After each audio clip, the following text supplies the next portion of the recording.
Dan menariklah Al-Banna dalam prinsip yang ke-15 ataupun usulul khamis asyar ini, khamsa asyar ini, dia kalau kita baca matanya di sini, insya-Allah dia sebut wad du'a'u idza qurina bit tawassuli ila Allah bi ahadin min khalqihi khilafun fur'iyyun fi kaifiyatil du'a'i wa laysa min masailil aqidah. Yang bermaksud berdoa kepada Allah disertai dengan tawassul. Wasilah, yakni perantara dengan salah satu makhluknya adalah perbezaan dalam masalah furu' tentang tata cara berdoa, iaitu fiqh doa, fiqh berdoa. Bukan termasuk masalah akidah. Di sinilah poin besarnya bila melibatkan akidah ni automatik lah. Hatta bila kita bincang isu fiqh sekalipun, dia boleh jadi isu akidah. Hukum fiqh, hukum tak semaya gapo dosa. Tapi kalau semaya tak sengaja, dan kata semaya tu tak perlu pun, bahkan majoriti ulama kata boleh jadi kafir pun. Bila sebut gitu tu. Bila beriktikad semaya ni tak perlu pun. Dia tak buat satu hal. Dia tak buat tu dosa lah, dosa besar. Ingat solat. Tapi bila mu kata semaya ni tak payah, mengarut apa, tu cerita lain tu. Jadi kita risaulah ada setengah orang yang agak terbuka di media masa hari ni untuk sebut-sebut benda gitu tak mu ya. Yalah. Baik, saya lagi sikit lagi. Fil asli yubayyinu al-imam asy-syahid hukma qadiyatin qad tala fiha niza'u fil masajid wa ala safahatil majallat wal jara'id wa tafarraqat bisababiha al-qulub wa tabadalu turashukal shukabil uyub wa taqadhafu bit tajhili wat tafkir wat takfir wal isti'maru yantaqisul awtan wa yukhribud diyar.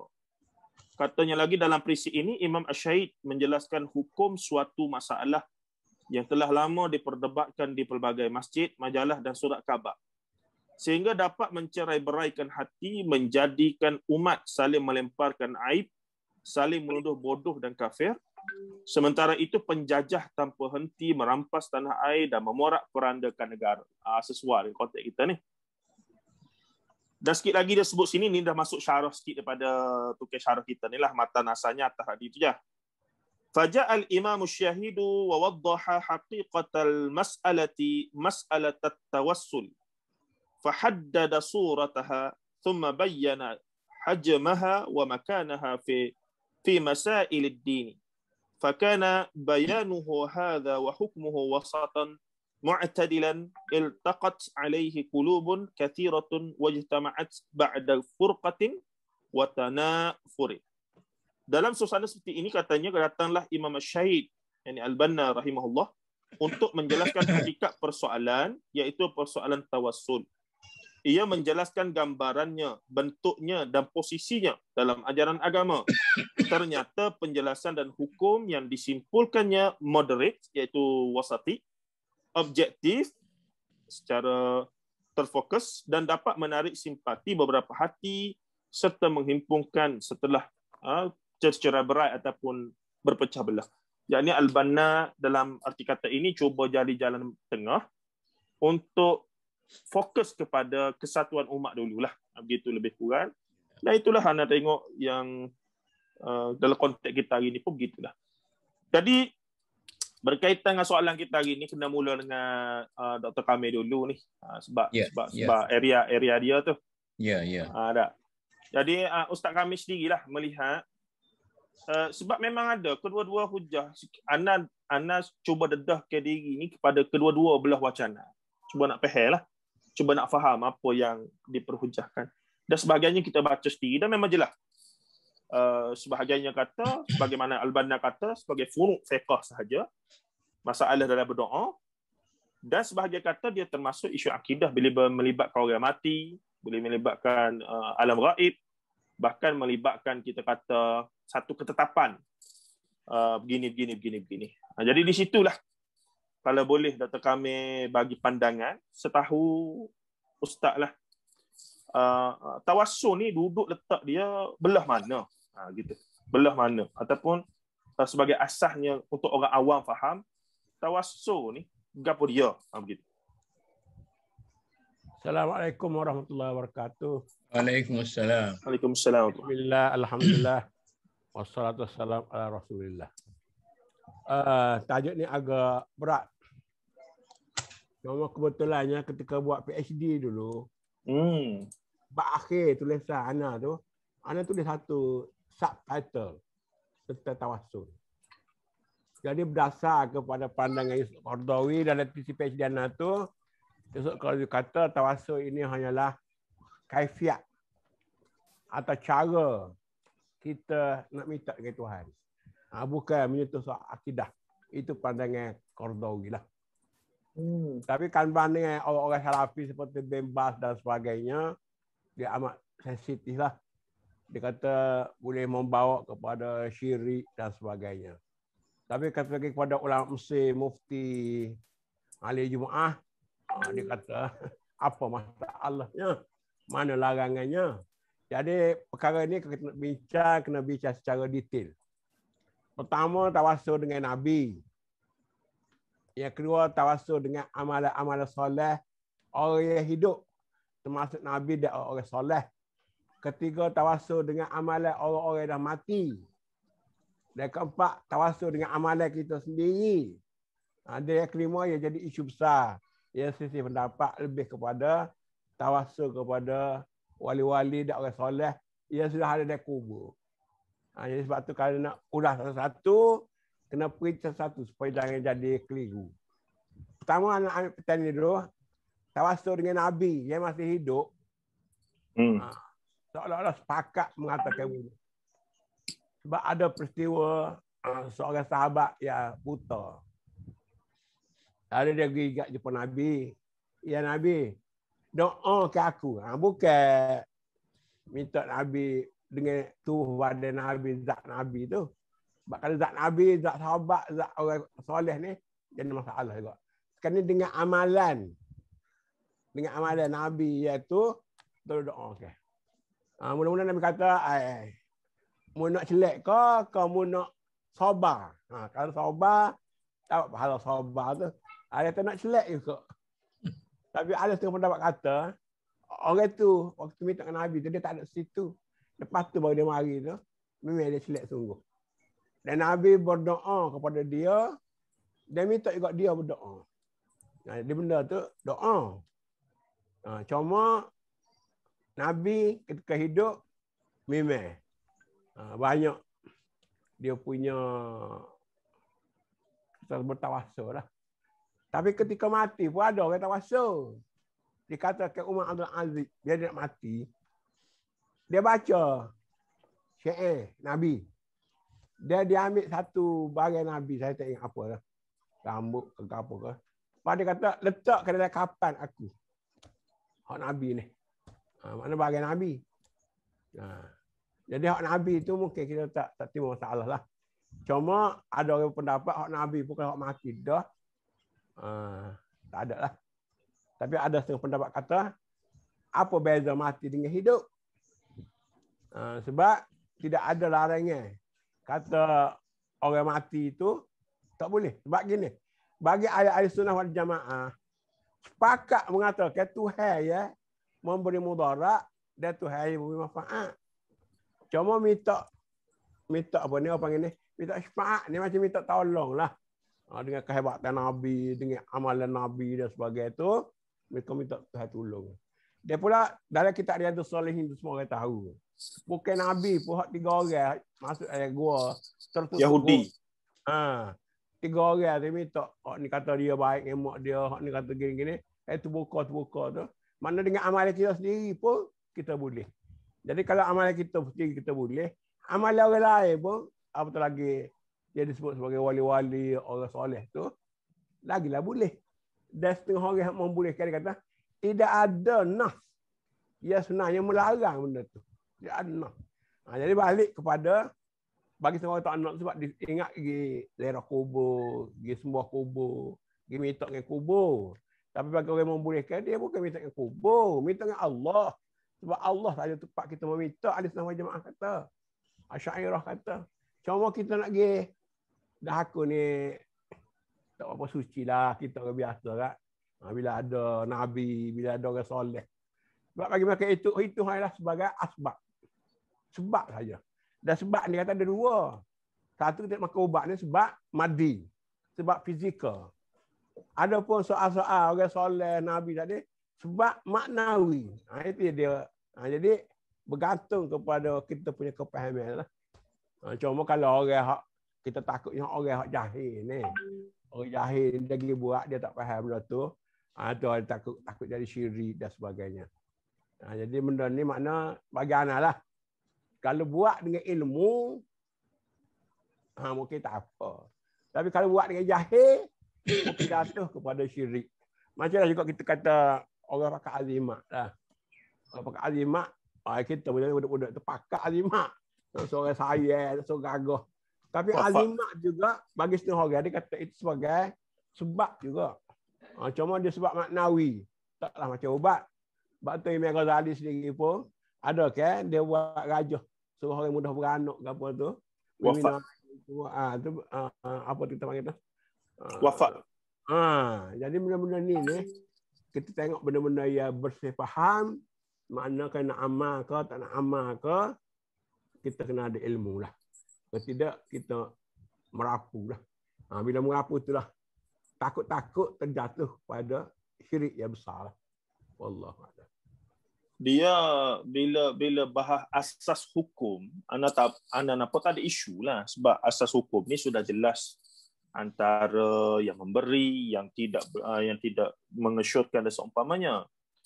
Cuma dari sudut realiti masyarakat ni, Dr. Kamil atau Umuk risaulah ada kerasauan yang besar melihat kepada data-data sepanjang zaman, golongan-golongan yang melampau itulah. Tapi kita nak pukul rata semua orang yang buat tu sebagai golongan pelampau itu jadi masalah. Tak bolehlah begitu. Sebab bukan semua orang yang menerima tawassul itu akan melampau sebagaimana golongan sufi, tarikat yang sesat apa semua ni. Jadi kehalusan ataupun kepentingan untuk memutuskan satu fatwa tu berdasarkan pelbagai faktor lah dan seumpamanya. Sebab kita risau guana, sebab pernah berlaku. Ini yang kongsi ni pun senior kita jugalah.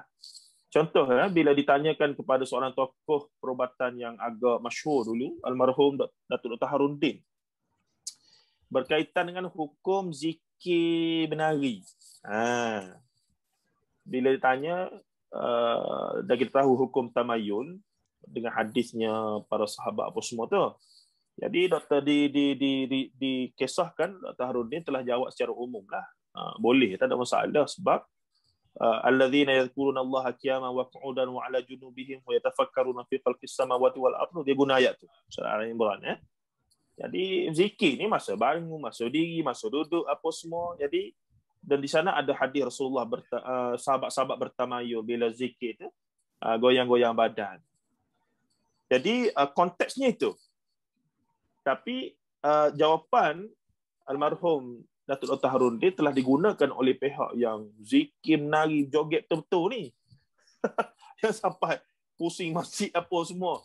Jadi di situlah satu jawapan tokoh ataupun fatwa tak rasmi lah kita kata ya. Implikasinya itu. Jadi Tok Muk melihat lagu mana tu? Untuk kita mencari jalan terbaik lah. Untuklah tidak memborong kata benda tu semua orang yang buat tu syirik apa nama ni, tidak. Tapi dalam masa sama nak jaga sehingga tidak pergi ke arah tu sebab mudah sangat. Khabar-khabar tak khabar jadi gitu.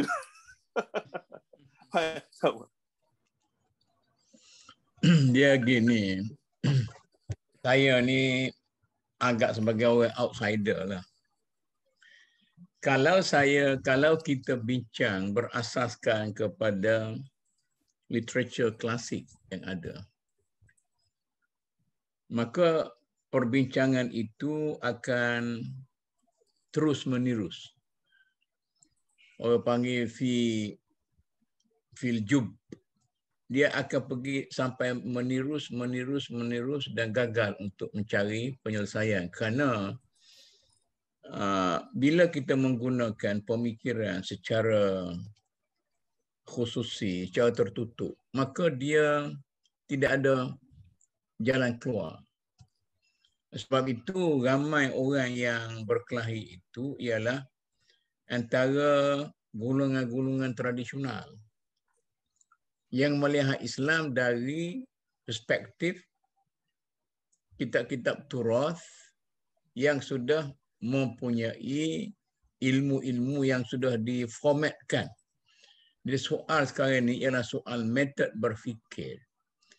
Apakah Islam itu suatu keseluruhan ataupun Islam itu adalah keilmuan yang sudah diteorikan dalam aspek-aspek tertentu. Jadi di mana batasnya Islam sebagai way of life atau Islam itu sebagai suatu akidah golongan. Jadi macam ni, sekarang ni paling masyhur orang muda faham. Kalau kita bandingkan pendirian seorang pakar kesihatan masyarakat dengan seorang pakar jantung, dia tak boleh selari tu. Sebab pakar kesihatan masyarakat, dia melihat dari segi keseluruhan. Pakar jantung melihat dari segi dia vertikal dengan horizontal tu dia lain. Jadi kalau kita boleh campur kedua-dua itu, maka itu kita kata way out lah, jalan selamat. Jadi saya nak ulas pandangan Imam Banna ini. Bila Imam Banna berpendapat bahawa ia adalah sesuatu yang tidak bertentangan dengan asas akidah, maka dia memberi fatwa berasaskan kepada seorang pemimpin gerakan. Dia kata, kita katakan gerakan sebagai apa tu? Massa. Gerakan massa, dia tidak nak orang-orang ikhwan ini terjebak dalam perbincangan-perbincangan yang rumit itu. Jadi kalau perbincangan yang rumit itu, beberapa kali saya sebut macam orang bertikam dalam kain sarung. Dia tak selesai. Hancur kain sarung itu pun tak selesai sebab kita tak boleh ada satu ruang untuk kita berlega. Jadi oleh kerana itu, saya rasa pertama sekali, Islam sebagai satu kaedah berfikir. Kaedah berfikir. Jadi kaedah berfikir itu sama ada dari segi akidahnya, dari segi hukumnya, dari segi akhlaknya, dari segi tasawufnya, dia tertakluk kepada formula yang sama. Jadi kalau kita membataskan ilmu, meletakkan setiap ilmu itu berada dalam satu plot yang tersendiri, maka kita akan bertemu dengan batas-batas yang menghalang kita daripada menerima apa yang di luar daripada metod kita sendiri. Saya nak bawa contoh. Adakah bukit itu warnanya hijau ataupun biru? Itu simple. Adakah bukit itu biru atau hijau? Langit itu putih atau biru dan sebagainya? Bagi mereka yang berada dekat dengan bukit itu, maka dia mempertahankan bukit itu sebenarnya hijau. Makin lebat hutan di bukit itu, maka semakin hijau bukit itu. Tetapi bagi mereka yang berada lebih jauh daripada bukit itu, maka dia mempertahankan bukit itu biru. Jadi missing dalam perbincangan itu ialah apakah suatu faktor yang memberi kesan kepada mata kita, yang menyebabkan mata kita melihat hijau atau mata kita melihat ianya biru. Itu sahaja. Apakah benda itu benda fizikal atau benda persepsi. Jadi semua ini banyak bagi saya lah bergantung kepada persepsi. Jadi bila kita melihat sesuatu dari perspektif yang tertentu, maka kita mendapat jawapan yang tertentu. Jalan cara berfikir begitu. Jadi akan mendapat jawapan yang berbeza. Dan inilah yang dikatakan suatu ruang di mana Islam boleh cater semua sekali. Sebab itu dalam Islam ini zaman Nabi pun ada orang berfikir liberal, ada orang berfikir secara estetik, ada pokok tasawuf. Jadi ada kelebihan masing-masing dan kelemahan masing-masing. Dan Islam itu suatu keseluruhan. Itu yang dikehendaki oleh Hasan Banna. Pada waktu itu di Mesir ni pengaruh tawassul, pengaruh sufism, pengaruh tarikat itu terlampau banyak. Sebab masa kebangkitan Hasan Banna ini ialah masa kejatuhan tamadun. Masih lagi lanjut. Di Mesir sendiri misalnya, kalau di Mesir sendiri, kekecewaan masyarakat ilmuwan, masyarakat apa semua sekali, kalau kita balik ke Al-Azhar pada waktu itu, bagaimana Al-Azhar menjadi suatu institusi yang begitu ortodoks sekali, begitu konservatif sekali, kemudian cuba dibaharukan oleh Muhammad Abduh dan sebagainya. Sebenarnya persimpangan itu tidak banyak. Banyak dipengaruhi oleh persepsi masing-masing. Oleh kerana itu, kita tidak, bagi saya lah, saya akan kesampingkan banyak formula-formula yang dikatakan oleh para ulama al-qudama, para ulama-ulama tradisional mempertahankan ini itu sebagai satu safsatah. Saya tak tahu nak translate dalam bahasa Melayu. Safsatah ini macam inilah. Saya, background saya ialah usul fiqh. Sesiapa yang melihat usul fiqh sebagai suatu pemikiran yang keseluruhan, yang menyeluruh, maka dia boleh menjadi seorang mujtahid yang bagus. Tetapi kalau kita melihat usul fiqh sebagai suatu metod berfikir yang sudah dipengaruhi oleh banyak pemikiran-pemikiran sampingan yang dimasukkan dalam itu. Jadi kalau kita belajar usul fiqh, kita tengok bagaimana perkelahian antara Baydawi, Baydawi dan Badakhshi dan semua sekali dalam buku-buku usul fiqh yang lama itu. Usul fiqh memang Ghazali tidak ada tu. Yang usul fiqh yang lama tu, dia berbincang sampai kepada peringkat kosong.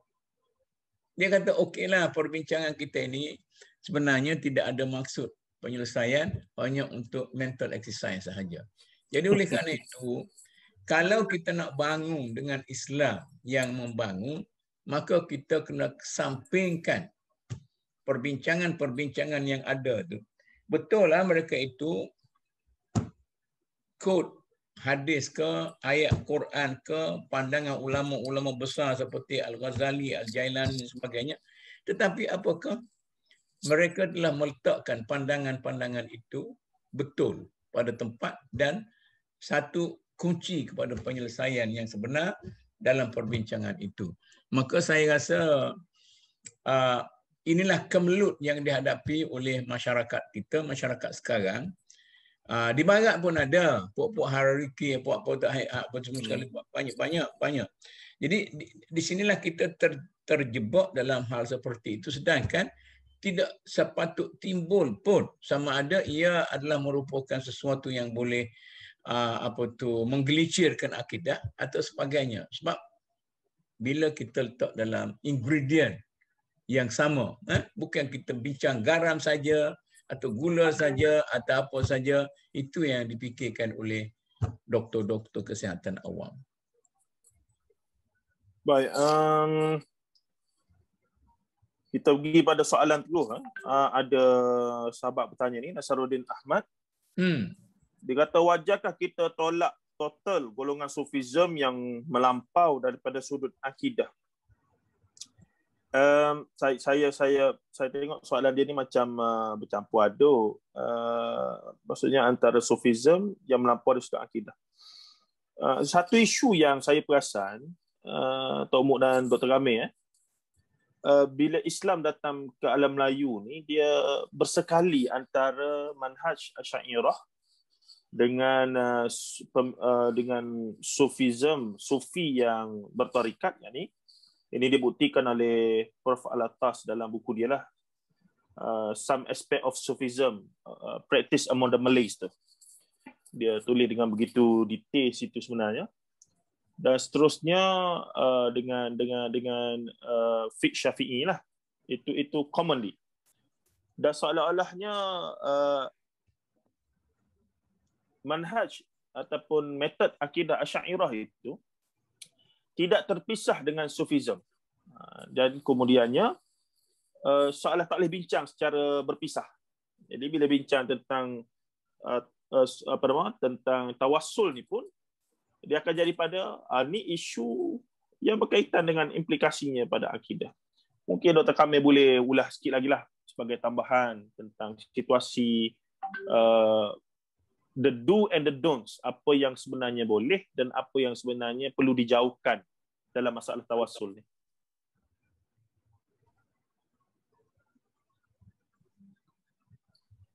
Mana selok tu? Kerah lah.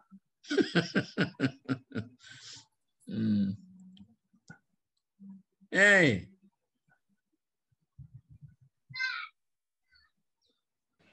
Ustaz Kamil kena buka mikrofon.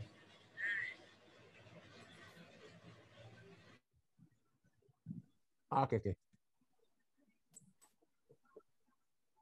Dia tak dengar soalan kat dia. Dengar soalan tadi? Tak dengar. Tak dengar. Ini secara umumnya dalam masalah tawassul ni. Tak apa tegas. Mungkin lain kot.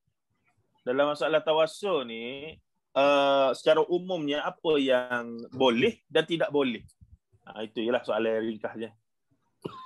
Sebagai panduan orang awam lah. Sebenarnya apa yang boleh dan apa yang tidak boleh. Ya bolehnya sepakat mengatakan bertawassul dengan amalan-amalan baik kita atau amalan baik orang lain yang masih hidup, tak ada masalah. Yang tiga itulah yang hadis bagi tu. Yang tak boleh ialah bagi setengah orang bertawassul dengan orang yang sudah mati. Walaupun Nabi, walaupun orang soleh. Dan juga bertawassul kepada zat Nabi atau zat orang soleh itu.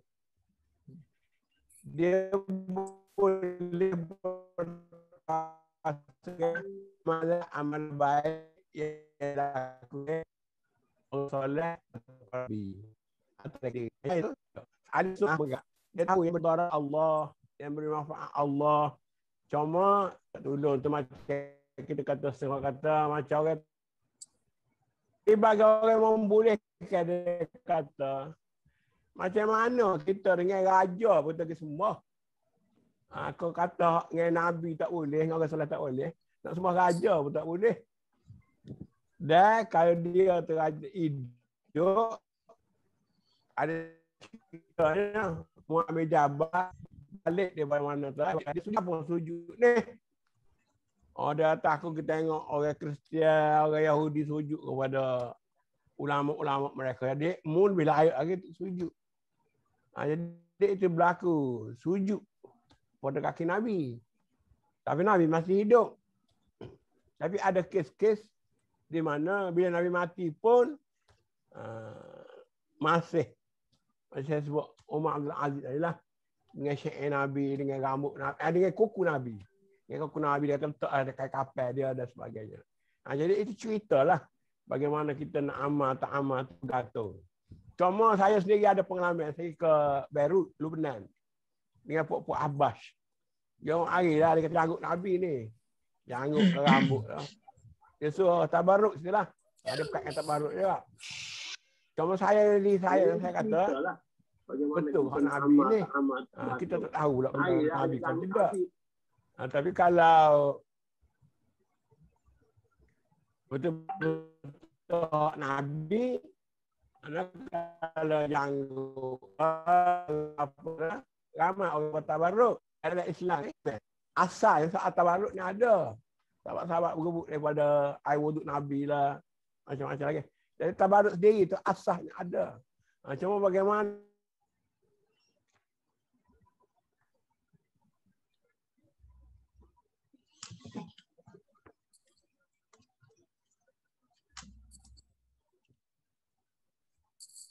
ada dan sebagainya. Jadi pokok hadis pun ada senang tu yang membolehkan tu. Dia senanglah sampai 5 orang belah hadis. Tapi dia sendiri pun tak pasti hadis tu hadis yang betul-betul sahih atau tidak. Jadi ada orang berpendapat dia kata Abu Hanifah sendiri tak apa suka dulu-dululah. Tapi ada setengah mazhab suka. Tapi jadi isu apabila Ibn Taymiyah datang. Jadi Ibn Taymiyah adalah antara orang yang sebenarnya melarang secara keras lah benda-benda ni. Tapi ada juga pendapat mengatakan Ibn Taymiyah berkata kalau benda tu betul-betul Nabi dan sebagainya taklah menjadi kesalahan. Wallahu a'lam. Umum ada tambahan? Dia betul lah tu kalau kita nak guide orang awam. Betul lah tu. Mana bila kita nak guide orang awam, kita bawa lah sanad tu gini. Tetapi dalam alam pemikiran, dia tak selesai. Orang-orang moden sekarang ni, dia persoalan dia lebih tinggi daripada itu. Saya nak mencadangkan supaya pandangan-pandangan yang ada berkaitan dengan persoalan ini, kita ambil, kita blend bersama, kita isih semula dan sebagainya, tanpa melihatlah tadi hadis ni hadis sahih, tidak sahih dan sebagainya. Pokok persoalannya, dalam memperdekatkan diri kepada Allah Subhanahu Wa Taala, adakah dalam semua hal kita kena direct ataupun kita boleh menggunakan orang tengah? Itu saja persoalan ini, sangat simple sangat. Jadi soalnya sejauh mana awak confident? Sejauh mana awak confident dengan diri awak, bersihnya, mempunyai kredibilitinya. Awak rasa kalau awak lalu nak pergi jumpa Tuhan tu, Tuhan jeling ke tidak awak? Misal dalam bahasa kita lah, jangan kita tengok dalam bahasa klasik bila jeling itu apa semua sekali itu. Jadi soalnya confidence itu. Jadi satu. Yang kedua, dalam Mi'raj tu ada satu hadis Nabi kata as-salatu mi'raj al-mu'minin. Jadi Nabi naik Mi'raj jumpa Tuhan. Jadi bagi orang Islam ada cara dia boleh jumpa Tuhan sendiri melalui solat. Tetapi persoalannya sejauh mana awak solat itu boleh membawa diri awak mi'raj kepada Tuhan, ataupun awak hanya sampai kepada kategori 10 sahaja, tak boleh pergi naik-naik lagi. Jadi persoalannya, apakah boleh saya bergantung, bukan dengan kuku, dengan rambut, dengan apa semua sekali lah. Saya bergantung dengan kesucian orang lain untuk mengetuk, kata pupuk penyair, untuk mengetuk pintu Allah itu nak masuk ke. Jadi bolehkah kita, seorang peladang, seorang apa yang daripada kampung tu nak pergi istana dengan kain compan camping dengan kotor apa semua sekali. Itu konsep bila kita perlu kepada bertawassul. Tetapi jawapan hitam putihnya tidak ada. Maka maknanya mengapa kita mesti libatkan soal membawa kepada syirik ataupun tidak, sedangkan asas akidah Islam itu sudah ada dalam hati kita. Asas akidah itu dan pegangan hidup Islam itu sudah ada. Maka mengapa kita nak bincangkan benda yang kecil-kecil itu, adakah ini boleh merosakkan? Jadi kalau kita pergi kepada, saya nak cadangkan, kita keluar sekejap daripada alam perbalahan ini kepada alam-alam yang lain. Tadi macam tadilah. Kalau kita baca kitab-kitab, katalah ditakdirkan. Kita zaman muda dulu kan. Takdirlah saya sendiri. Kalau zaman muda dulu, saya ialah, pembacaan saya ialah mengikuti kitab-kitab turath. Daripada awal sampai akhir, dan sampai kepada gali-gali walau kitab fiqh apa semua sekalipun, saya rasa pandangan saya terhadap hukum-hukum adalah sangat rumit. Kerana saya mesti balik kepada An-Nawawi, balik kepada Imam Syafi'i sendiri, balik kepada... Jadi bila kita balik kepada semua pandangan-pandangan yang ada itu, kita letakkan di hadapan kita, maka kita berhadapan dengan satu masalah yang besar. Tetapi kalau kita ini ambil basic Islamic knowledge itu, basic pandangan Islam itu, kemudian kita compare dengan aspek-aspek yang lain, aspek seni, aspek sastra, maka berlaku dalam seni sastra misalnya, bahawa kita tidak fanatik. Apakah sastra itu atau seni itu untuk seni atau untuk masyarakat? Cuba kita tengok di situ. Akhir sekali, bila kita ikuti perbincangan-perbincangan itu, maka saya dapati perbincangan itu merupakan satu perbincangan yang bodoh. Kalau kita nak bincang apakah sastra itu atau seni itu untuk seni atau untuk masyarakat, maka ia suatu perbincangan yang bodoh, terlampau sempit dia punya skop perbincangannya. Jadi dalam ilmu sosial,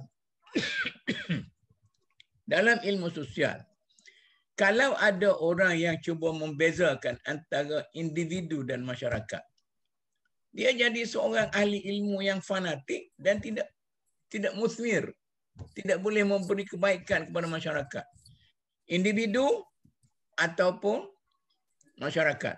Okey, dia pergi lagi nak utamakan individu atau individu atau masyarakat. Tidakkah individu itu adalah asas pertama kepada pembinaan masyarakat, dan tidakkah masyarakat itu adalah gabungan kepada semua individu yang ada. Jadi di mana kita nak pisahkan itu? Jadi soalnya sekarang ini yang berlaku dalam masyarakat kita ialah meletakkan pagar dan dinding di antara berbagai-bagai pemikiran itu berasaskan kepada pengkhususan dan metod yang sudah diserpihkan, menggunakan pemikiran-pemikiran serpihan untuk menjawab persoalan-persoalan yang global.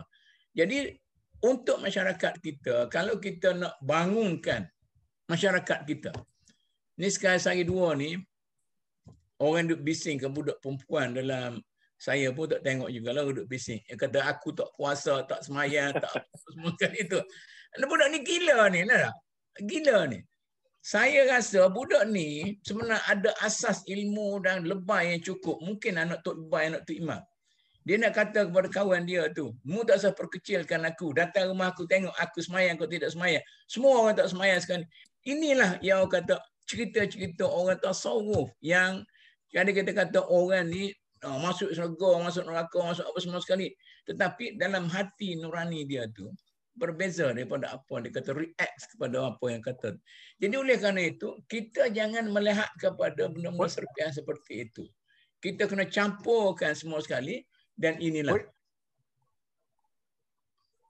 Boleh saya tanya kah? Ya. Tak ada reda, saya nak penanya, boleh tak? Boleh, sila. Sebenarnya apa yang dibincang oleh Datuk Muk ni, sebenarnya sedang hangat negara Arab sekarang.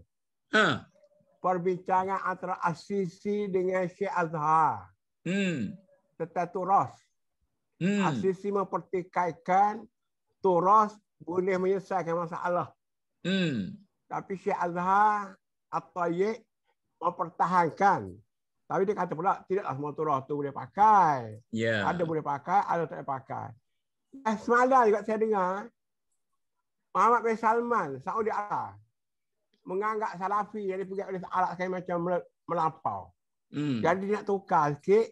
Dia tukar sikit, mungkin hukum rejam pakai buah, hukum potong tangan pakai buah. Jadi satu isu yang lebih global lah yang Datuk Muk sebut tu. Agak-agaknya apa akan terjadi? Mesir dan Saudi Arabia dan As-Sisi bertentangan dengan Syekh Azhar, dan Muhammad Salman bertentangan dengan pokok Salafi di Arab Saudi. Kerana dia ada pemikiran baru ni. Dan sekarang ni Muhammad Salman menjadi ahli mufakir sebagai pemuka. Sama juga Sisi pun nak masuk bidang tu. Dia masuk sosiopolitik tu. Ada relevansi lah. Dia masuk isu sosiopolitik dan bacaan masa depan daripada seorang pakar macam Tok Muk ni. Kena jawab tu Tok Muk. Dia ginilah, mungkin saya bila kata Salman tu saya tak minat untuk nak ikuti pemikiran dia sebab banyak sangat fitnah terhadap diri dia dengan dengan pihak-pihak yang mengarut di barat apa semua sekali itu sajalah. Tapi pemikiran dia tu asasnya ada. Jadi buat jawapan untuk masyarakat kita lah. Saya bila kita bincang ni untuk masyarakat. Tradisi kitab-kitab Turus itu ada kekuatannya yang tersendiri, ibaratnya keris Tameng Sari. Kitab Turus dalam tradisi kita. Jangan kita pergi ke lain. Turus itu ialah keris Taman Sari. Siapa yang menafikan bahawa keris Taman Sari itu suatu yang sakti, maka dia kufur. Dia kufur dengan warisan Melayu. Dia kufur dengan warisan Melayu. Tetapi kalau sesiapa yang menerima keris Taman Sari itu sebagai kesaktian Melayu yang perlu dipuja, dipuji, diikut sampai hari ini, maka dia terlampau ortodok yang boleh menyebabkan Melayu sangat keterbelakang. Jadi sekarang ini bagaimana dia perlu mengembangkan idea ataupun spirit daripada keris itu.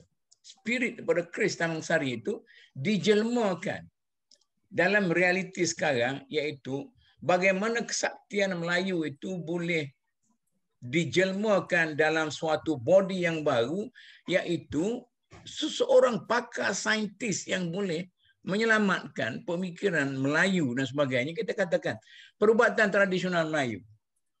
Mengapa saya kata perubatan tradisional Melayu itu menyebabkan Melayu ini mundur? Sebab kegagalan kita untuk memperbaharui spirit yang ada dalam perubatan tradisional itu kepada suasana persekitar. Ada seorang kawan anak saya. Dia jadi tokek ni. Tokek apa ni? Bekam. Bekam ni. Hijamah. Hajamah ni masalahnya, dia kata ini adalah Tibbun Nabawi. Nabi kata apa semua. Saya kata Nabi pada waktu itu, pertama sekali, soal-soal fizikal sebagainya tak masuk dalam bab risalah. Maka Nabi pada waktu itu mengambil metod perubatan yang paling advance pada waktu itu. Advance pada waktu itu. Maka antaranya ialah berbekam. Okey, asas kepada realiti atau asas pada logik berbekam itu ada sampai sekarang ini. Tetapi mestilah di-upgrade kaedah berbekam. Maknanya, kalau tanya orang-orang moden, mengapa orang tu mendapat begitu sihat, umur dia sampai sekarang dekat 100 tahun, boleh beraksi lebih pada orang-orang apa semua sekali. Tengok. Orang kata dia tu tiap 3 tahun sekali pergi tukar darah. Pergi tukar darah. Maksudnya, kalau secara fizikal tukar darah, yes. Kalau kepimpinan tukar darah, maknanya awak buang habis segala-segala yang nampak lemah dalam society awak, ambil orang-orang unsur baru. Itulah tubiknya cerita-cerita Mahsuri Raja Bersiung. Macam mana Raja Bersiung itu, dia kata minum darah orang. Dia bukan minum darah orang muda, tetapi dia mengambil orang-orang muda sekeliling dengan dia. Transformasi atau reformasi yang mau dibuat oleh Salman. Sebab dia tahu, kalau tidak buat transformasi macam itu, Saudi ikut mana pun akan jatuh. Tetapi bagi saya, yang ada di Timur Tengah sekarang ini ialah satu pengagihan baru. Satu pengagihan baru di mana segala keburukan yang ada di Timur Tengah itu akan runtuh dan akan lahir unsur-unsur ataupun elemen-elemen baru, baik dalam ilmunya, baik dalam saintifiknya, baik dalam kepimpinan politik dan sebagainya, maka akan lahirlah apa yang dikatakan selepas berlaku banjir, runtuh habis apa semua sekali itu, maka lahirlah unsur-unsur baru. Saya ada janji dengan Dr. Kamil ni. Pada permulaan COVID, kita dah bincang dengan dia, bolehkah kita jadikan COVID ini sebagai satu batu asas pertama kepada kebangkitan orang Melayu Islam dalam negara ini? Di mana sebelum ini kita jadi bangsa subsidi. Tapi kalau duk jadi perangai macam sekarang ini, susah sikit minta pada kerajaan, susah sikit minta kerajaan. Ada satu budak Cina tu, budak perempuan. Dia kata saya asalnya begini. Kemudian saya buat begini. Pentingnya ialah keyakinan kepada diri sendiri. Jadi keyakinan pada sendiri-sendiri keluar daripada kepompong kelemahan yang ada itu. Itu yang akan terjadi di Timur Tengah sekarang ni. Salman akan buat sesuatu lakar tapi dia akan jatuh lah. Baru ni kan kata ada dah penyingkiran Salman apa semua sekali tapi mengarut lah nak. Tapi inilah cara-caranya ialah wahdatul ummah, kesatuan ummah yang ditaja oleh Nasir pada tahun 50-an itu telah hancur kerana dia mengasaskan atas sosialisme. Tapi ada rakan-rakan unsur-unsur penting di Syria, di Iraq, di Libya, di apa semua sekali itu bercantum. Saya tidak fikir juga Turki akan menjadi pemimpin. Dia akan balik kepada asas di mana Islam itu al-Islamu kana ghariban summa ya'udu ghariban fatuba lil ghuraba. Itu jauhlah kita pergi dah. Jadi sayanya nak sambung yang persoalan Dr. Kamil tadi, polemik yang berlaku sekarang melibatkan Syekhul Azhar dan sebagainya semua itu, iaitu seolah-olah kita sedang menggilap batu permata yang ada di tangan kita, dan proses penggilapan itu akan mengambil masa dan akan lahirlah permata-permata perjuangan dan tokoh-tokoh yang baik untuk masyarakat Islam sedunia. Ya tak? Masa perang Iraq pun ni, seorang pelajar saya di UIA, ya ustazi, ya apa-apa semua sekali, dia kata aku memilih untuk mati dalam laut, tenggelam kapal, aku nak lari daripada Iraq ni, daripada duduk sini. Dia duduk di Arbil. Sekarang ni dia sudah mulai happy, dia kata udara pun mula nyaman dan pergerakan pun mula boleh dia apa semua sekali kan. Tak ada dah. Di masa duduk perang-perang dia nak lari sekarang dia masa selesa dah. Dia boleh bergerak. Ini yang mana macam juga dalam masyarakat kita pun, kalau kita berjaya mengatasi kelembapan, kelemahan ekonomi orang Melayu sebagainya, politik kita selesai, apa kita selesai, dan kita boleh menjadi leader, backbone, tulang belakang kepada semua hal dalam negara ini, dan orang lain akan tunduk pada kita. Tak, sekarang ni orang tengok bila Melayu lemah berpecah apa semua sekali ni, pakat nak rukah lah nak rukah. Jadi oleh kerana itulah yang saya tengok pemikiran saya lah. Agaknya ia tidak jauh daripada yang orang fikir jugalah. Okey. Banyak dah ke? Baik, okey. Kebetulan sudah masuk ke part dan anda pun tidak berhajat nak kembangkan lagi persoalan ini sebab ia berhajat kepada kepakaran dan juga wacana yang lebih mendalam, dan akhirnya pihak autoriti perlu ada satu garis panduan berkaitan dengan amalan umum. Praktis secara terbuka di kubu apa semua tu sudah jelas kita tidak raikan, contohnya di Pulau Besar apa semua tu lah. Jadi adapun amalan individu masing-masing, bagi mereka yang mereka yang berpegang kepada cara yang aslam, yang selamat, maka dia beramal lah dengan 3 yang dibenarkan, iaitu tawassul dengan amal soleh sendiri. Ya, pada ana itulah yang lebih wajar diwar-warkan oleh para asatizah, para pendakwah sebagaimana yang Tok Muk duduk buat 2-3 hari baru ni, ya kan? Teguran dan seruan itu berterusan dalam pelbagai isu, bukan sekadar ekonomi apa semua, termasuklah hal yang pada pandangan kita mungkin tetek bengit macam ni, tapi lebih pada membina akliyah aulawiyat. Yang ni pergilah yang sunnah dulu, yang dah jelas, yang selamat, yang tidak ada gharar pada dia, sebelum kita nak cuba-cuba buat satu benda yang berhujahkan Nabi tak larang. Cari hak Nabi suruh dulu, itu lebih utama. Yang ni dan seumpamanya, aulawiyat dan seumpama. Itu kalau kita mendalami Qardawi, benda tu dah lengkap sebenarnya. Banyak dah dia punya kerangka fikir di situ itu. Yeah.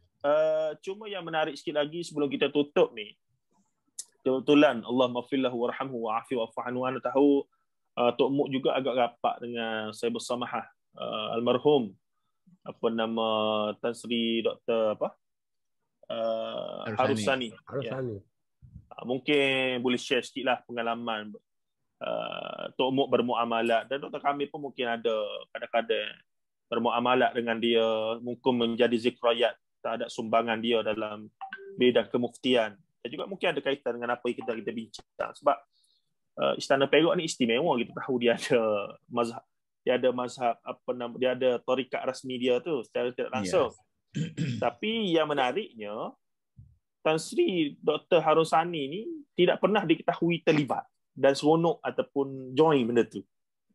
Jadi ini satu benda yang menarik. Kita tak tahu lagi apa berlaku dalam istana tu. Cuma menarik. Situasi dari luar kita tengok bagaimana dia tu dengan tak terlibat apa semua tu, tapi dia boleh berada di situ.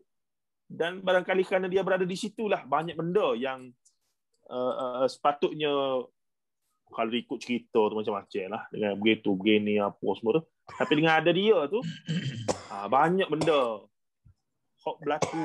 yang sudah berlaku itu boleh dijaga dan seumpama. Mungkin Tomuk ada sedikit, semoga jadi apa nama kita kata, kiriman pahala buat beliau lah yang baru meninggal ni. Allah maghfirlahu. Saya dengan marhum Harusani ini dari segi spiritnya saya sangat baik. Lebih kurang. Sangat baik. Dan kami berdua boleh berbantah-bantah, antara sesama lain boleh kelahi. Tetapi dari segi spirit kami adalah satu, iaitu kita mempunyai banyak pandangan yang sama. Sehingga dalam satu mesyuarat, dia kata, kalau entah kata macam tu, tak payahlah nak mesyuarat di sini.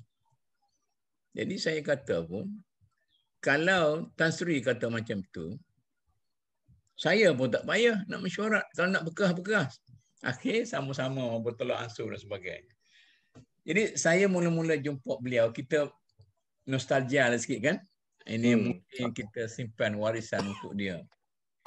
Dia kata, saya ni biasa diperkenalkan oleh orang sebagai qadi besar negeri China. Oh. Dia satu-satunya orang yang saya katakan solely Qoli Islam. Dia tidak pergi ke Al-Azhar, tidak pergi ke mana. Dia orang jati Qoli Islam. Masa tu Qoli Islam ada Zulkifli Muhammad, Nik Mahyidin Musa dan orang lain lagi, apa tu Syekh Dr. Zakir dan sebagainya. Orang yang betul-betul membina generasi. Dan dia boleh antaranya ialah Harusani. Jadi dia bermula jadi qadi besar di Pulau Pinang. Itu dikatakan qadi besar negeri China. Saya pun duduk ketawa-ketawa lah. Pada pandangan dia pada waktu itu, saya satu pandangan yang masih lagi saya mati sampai sekarang. Dia kata orang duk marah kepada dia, mengapa tak nak bangunkan harta wakaf di Pulau Pinang? Saya kata pasal apa? Dia kata harta wakaf di Pulau Pinang tu kalau dibangunkan sekarang habis. Jadi habu angin habis. Maka kita kena simpan harta wakaf itu sampai kepada anak cucu. Di sinilah kita tetap. Kerana harta wakaf itu boleh menjaga kita daripada dihalau oleh orang. Itu antara pandangan-pandangan dia lah. Tetapi adalah aspek-aspek lain yang saya katakan tadi, apabila kami duduk di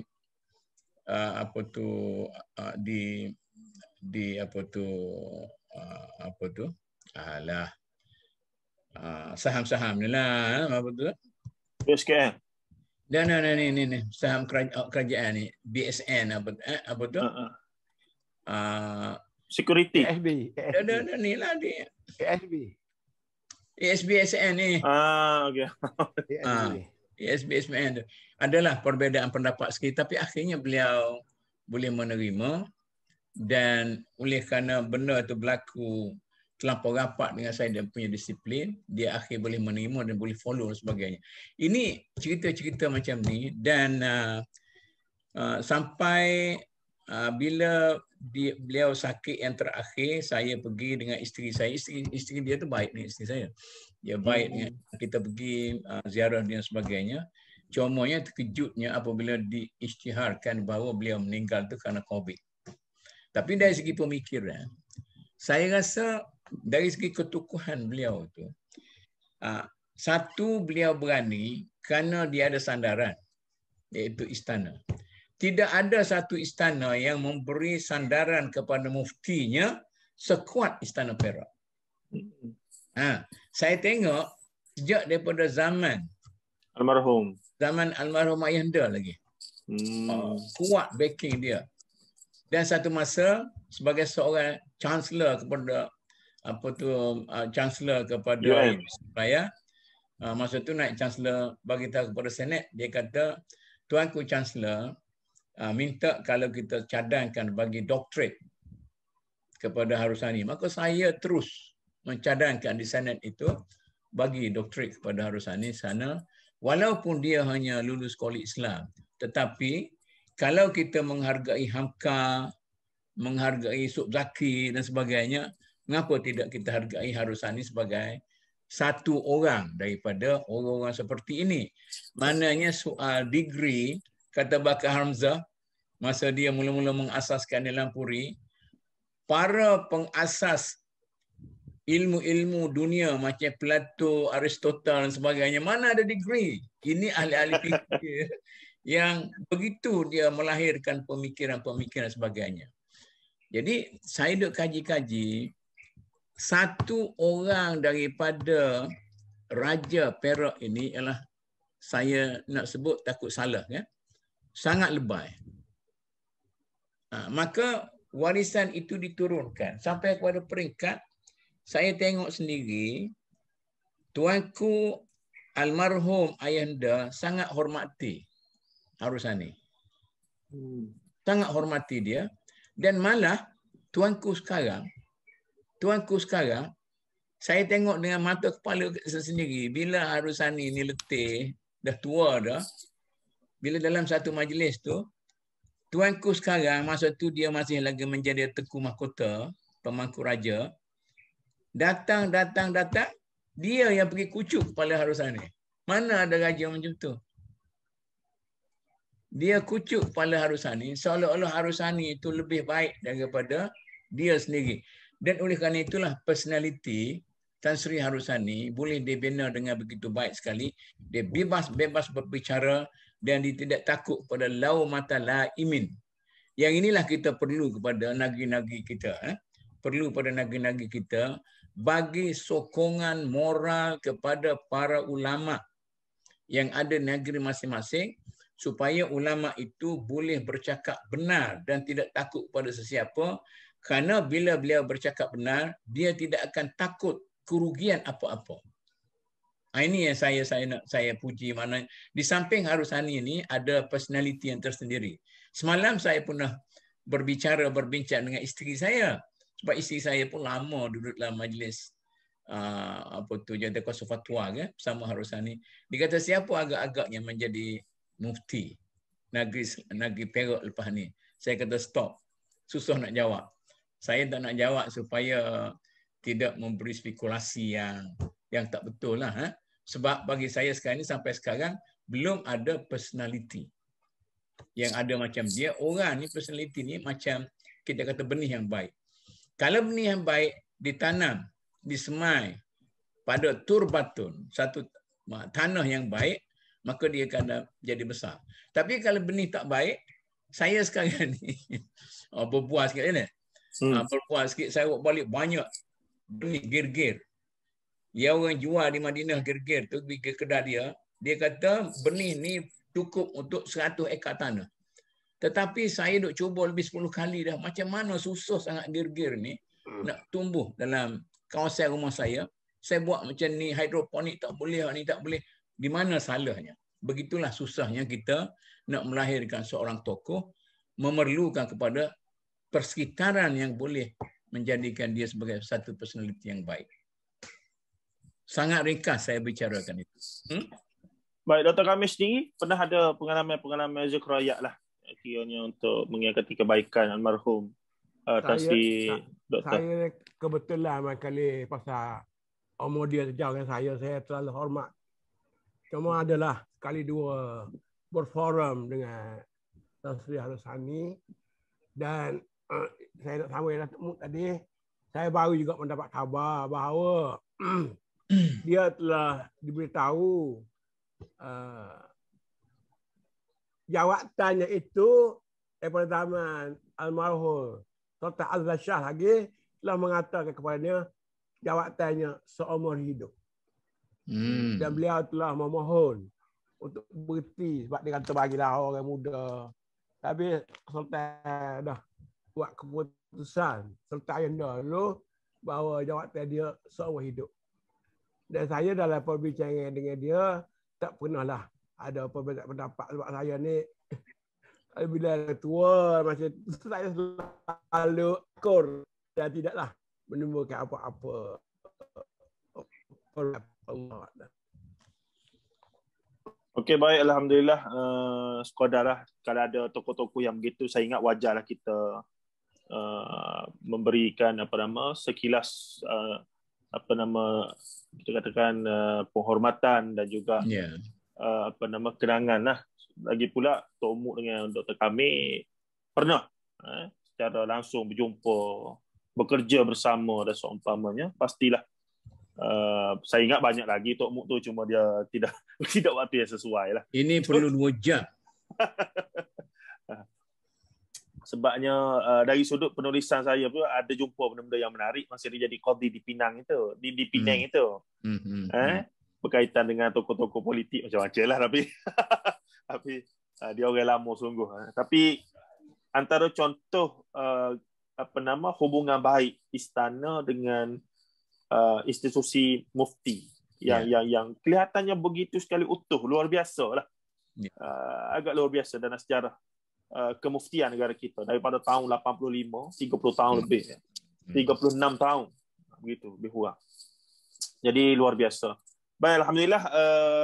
Manakala untuk isu yang asas kita bincang ini, saya harap para sahabat pendengar sekalian dalam 80 orang ini dapatlah meneruskan kajian pembacaan, dan pastilah huraian Al-Banna boleh dijadikan asas untuk mendapatkan pemikiran yang cuba mendamaikan, sebab kita rasa itulah asas Al-Imam Al-Banna dalam menyusun ataupun menghuraikan ataupun mengangkat gagasan Usulul Ishrin ini kemudiannya oleh pemuka-pemuka ataupun oleh penerus-penerus gagasan beliau itu. Baik, tanpa melengahkan masa, saya ingat sudah waktunya. Walaupun masih rasa sekejap, masih rasa tak cukup lah. Biasa Tok Muk kalau bersyarah 2 jam, Dr. Kamil pun 1.5 jam, 2 jam. baru puas hati. Tapi sebab kita berbentuk wacana, berbentuk buah bicara, maka kita di sini. Baik, terima kasih Tok Muk, Dr. Kamil. InsyaAllah kita jumpa minggu depan kalau tak ada perubahan apa-apa untuk meneruskan lagi 5 siri, insyaAllah. Panjang juga perjalanan kita ni. Bagus. Ada 5 siri lagi dan saya cuma dalam minggu depan kita harap para pendengar ada kaedah barulah untuk meramaikan lagi kita punya ni. Jadi selain daripada mereka share, saya tengok share pun banyak, ada 100 lebih share kita punya program ini tadi. Yang bersama dalam 80 orang tapi share-nya sampai 100 lebih. Saya duduk tengoklah orang-orang yang buat motivasi, orang yang duduk jual barang apa semua ni, cara dia memang dia memberi dorongan. Cuba tag 5 orang, cuba tag ini tanda nama tu supaya orang dah. Jadi setiap orang kalau 80 orang tu seorang tag 5 orang, jadi 80 kali 5 350.